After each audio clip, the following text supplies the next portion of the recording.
IAAF ambassadors and athletics legends, Michael Johnson, Frank Fredericks, and Otto Bolden. I'm sure this lineup reminds you of a certain race a few years ago, so just let's refresh our memories just quickly. Let me see if this works.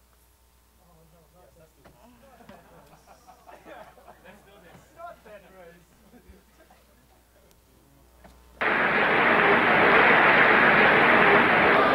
pressure on this man now. Beaten by Fredericks in Oslo. Is that playing on his mind? I doubt it. So confident. This man, one or two people saying there are question marks over his psychological preparation for races after only finishing second in the 100 metres. That's a qualified only, I'd say, because of course Bailey set a world record. That proving the speed of this track, and the world record, of course, a distinct possibility here.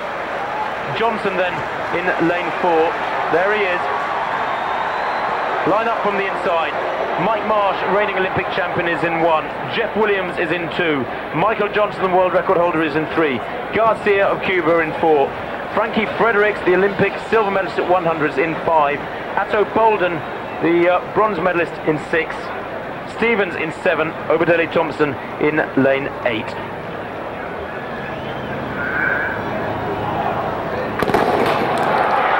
Away first time. Johnson knows he's got to get away very fast indeed in 3. He's already picked up Garcia outside him. Fredericks running hard. He's made up ground on Bolden. It's been a great 100 by these 3. Johnson comes into the straight with a lead. Can you believe it? What's the plot? This is fast. He's going to win by miles. He takes the gold medal. 1932. And he sets the world record. Way west. Gold goes to Michael Johnson. Fredericks took silver. Bronze went to Atto Bolden there. The world record he set on this track some 5 weeks ago has been shattered by over... Wow. So Michael, let's make it simple. What memories do you cherish from that particular moment in 1996 in Atlanta? Well, these are two very good friends of mine now. Then I didn't like either one of them very much, and that's honesty. But I had a great amount of respect for both of these guys. And no, the memory I have is that it was a great deal of joy and relief, and there was quite a few different emotions for me at that time, because I had stated that I was going to make history at those games and win the 400 and 200 meters, and I had won the 400 meters, and I always knew that the 200 was going to be the most difficult. We were talking about this earlier. I was at a meet, at a competition in Lausanne, and all of us were there, and I watched the 100 meters. I was running the 400 meters that day, and I watched Frankie just miss the world record in the 100 meters by 1/100th of a second, because he did something that all of our coaches always told us not to do. Don't celebrate too early, and he did that, and just missed the world record by 1/100th of a second. So I knew that Frankie was ready, and in fact, I was running the 200 meters against him in Oslo a few days later, and he beat me. So I knew that for the games, I was going to absolutely have my work cut out for me. Now, fast forward to today, and obviously that incredible record has been surpassed by the one man that sat on the side of the room. And we're all looking forward to seeing him run tomorrow and obviously in Beijing later this summer. Now, what is your personal take on Usain's chances of defending yet again his 3 titles in Beijing? I think that, for Usain, health is going to be his biggest issue going forward, because as you get older, it becomes much more difficult to remain healthy. But I think he's done a very good job of managing the number of races he runs. We see that he runs fewer races in the last few years, and I think that's going to be key. But I think that, I've said this many times before. At this particular point, Usain at his best, there's no one that can beat him when he's at his best, but he has to be at his best. I marvel at his ability to remain motivated, given that he is world champion, Olympic champion, and world record holder in all of his events, and so early on. It took me 11 years to do that, and he did it in the space of a few years. So I was always very motivated by my goals, and I know that Usain is motivated by his goals as well. And trying to find a new goal when you've done so much is not easy. Well, thank you, Michael, and thank you for being here and supporting our sport. Frank, As the saying goes, you probably had the best seat in the audience on that day in the 200-meter final in Atlanta. And let's not forget that you also won silver in the 100 a few days earlier. Let's not forget. What are your own memories of those games? No, I think, you know, I think Michael, during my career, probably brought the best out of me. I think coming from a small country where nobody remember even where the country is, and becoming one of the fastest in the world was something that was amazing for me. But I had these two guys that brought the best out of me. Every day I was training, I was making sure that there was somebody that was also training harder. So I know that, you know, Michael was a 400 specialist, and I was a 100-meter specialist, and then we met at the 200 meters. So I knew that I had to find out what Michael is doing, and, you know, I knew that I had to start doing the longer runs, and that's how I became probably one of the greatest runners in Africa, because these guys have pushed me and brought the best out of me. Otherwise, I would have been content just to be the African record holder and not work hard. But the difficult part was that when we came into the stadium in Atlanta, I don't know why they made us walk the whole 200 meters. From the moment that you got in, you had to walk the whole 100 meters, and everybody was just chanting Michael, and, you know, they were killing us mentally, you know, and that's why I said it's always nice to have a home Olympics or to run at home, because, you know, that 80,000 people in the stadium probably pushed Michael. I mean, I was ready that day. And when I came off the bend and I saw Michael push another gear that I don't know where he found that gear, and I thought it was probably the 80,000 people that pushed him, I knew that the race was finished. So I was just holding on to make sure that now Arto is not coming past me, so that I can hold on to the silver medal. But, you know, I think that's the one thing that I missed, that I could not compete at home. And I was happy for Michael, because, I mean, it was nice for the 80,000 people to really see, and for him to run at home. And I'm happy that I was part of this race, and I could at least give him a little bit of, you know, thinking during the night, so that he can turn and this side and the other side to remember that tomorrow there will be a Namibian boy in the race that could give me some trouble. But I was happy to be able to push him to the limits, and I was happy to be part of that race. We're still competitive, because the translation there is that had the Olympics been in Namibia, Frankie would have won. That's basically what he said. That's basically what he said. Exactly. Now, Frank, unfortunately, you never really had a chance to compete at a major international event in the relays. What is your take on the IAAF World Relays? As part of the IAAF Council, you were part of the decision-making process which introduced this competition on the new calendar, so you must be proud of this new event on the IAAF calendar. Yes, no, I think, I mean, the relays is something special. I think I was part of the relay that sent off Carl Lewis into his retirement. I think it was Donovan, I think,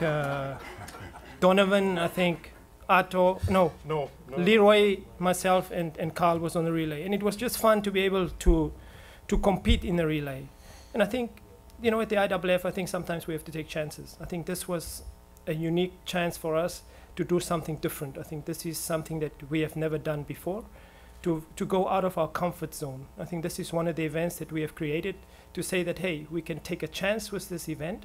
Let's start something new. I knew the discussions in the council meeting were hot, but I think this is something that I think we as a council have decided that we want to start something new in our sports. And this is why we sat around the table and we said, okay, this is what we're going to start. And we took the chance with the Bahamas, and it was an exceptional success last year. Yeah. And I mean, you know, to have the likes of Usain here this year, Alison, and I can tell you that this is going to even become better, because I think now people realize that this is serious, and this is an event that we took a chance, and we need to take more chances like that in our sports.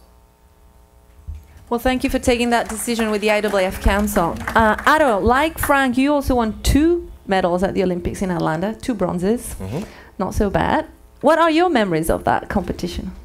I think completely different to these two, because I think people forget that that was my final year of university, and I was a fan of this sport long before I was a competitor in this sport. So I had sort of been introduced to the sport watching Michael and Frank.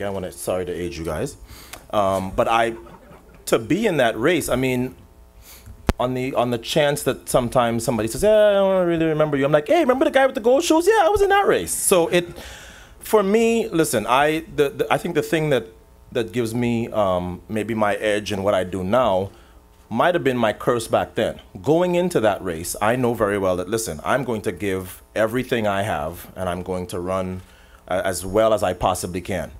But there's a part of my brain that knows, listen, these two guys that you're running against are two of the best ever in the history of this event. I had been running at a world-class level in that event for all of about 11 months. So I knew very well that I had to have something extraordinary happen, and these two had to have a very bad night just to be competitive.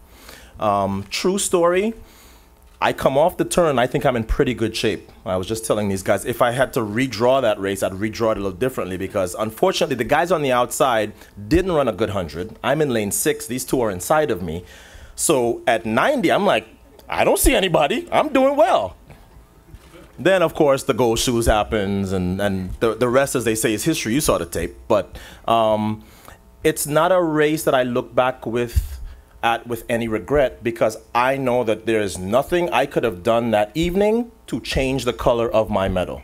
For my whole career, I never ran 1968, never ran 1932. So it's one of the medals that you look back and you go, that, son, was as good as you could have done that evening. Well, Ado, as a commentator and a sprint expert, you must have a clear view on today's stronger nations in the sprint relays. Mm-hmm. Is it going to be yet another North American Caribbean affair here at the weekend with Jamaica, US, maybe Trinidad? Or do you think like the likes of European countries like GB, France, or maybe even the Asian can be outsiders? I think it's going to be a little different from last year, because the USA and the Caribbean sort of dominated last year's proceedings. What I've seen thus far in 2015 from Japan, who ran the USA to the wire at the Texas Relays, a team that was anchored by Justin Gatlin.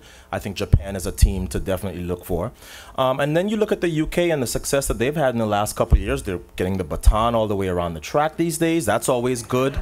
So both their men and their women have been, the women have been setting national records as of late. So I think that the Europeans are going to play a much bigger role in this year's World Relays proceedings.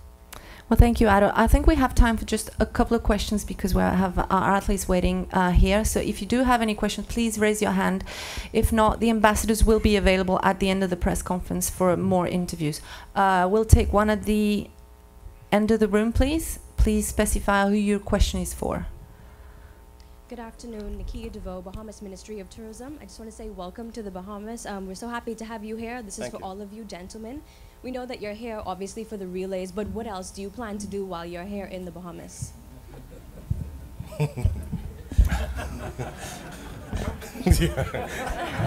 Yeah, smart. Well, I've been here for a few days. Had a chance to just kind of relax, and before the rain, it was the weather was very nice, and actually it was a great opportunity for me to do absolutely nothing. Yeah. And that's exactly what I did, and it's a great place for that. It's 3 workaholics up here. They may not want me revealing that, but we're very much, we have that athlete discipline. So not that I'm not going to be doing anything this weekend. I'm going to be working very hard. But yeah, I understand what Michael's saying. It is nice to come somewhere where you can just kind of, look out and relax and hang out. Frank, do you want to add something to that? No, I'm going to do a little shopping, give some money back to the Bahamas. So that's what I'm going to do. I was walking now, and if it rains, then I can do shopping. If not, then I will be on the beach. That's a good answer. And on the field, watching the relays. One last question, the gentleman in the back who has the microphone. Thank you. For Michael, can you please tell us about your work with Arsenal FC in the UK, and whether or not you're now a soccer fan? Better be. What we've done is provide some athletic development programming for them. What Michael Johnson Performance does is this is a shameless commercial I'm getting into, but he did ask the question. But what we do is provide consulting to all sorts of organizations. Some of our clients are here, the Brazilian 4x400 meter relay team, the Trinidadian team. I'm helping all those people now. But our work with Arsenal is along those same lines, just helping them from a consulting standpoint with their athletic development for their young athletes. And you're a soccer fan now? I've been a soccer fan for quite some time. Well, thank you, Michael. Thank you, Frank. Thank you, Ado. If you could just stay for a group shot picture here. And as I said, the ambassadors will be available after the end of the press conference.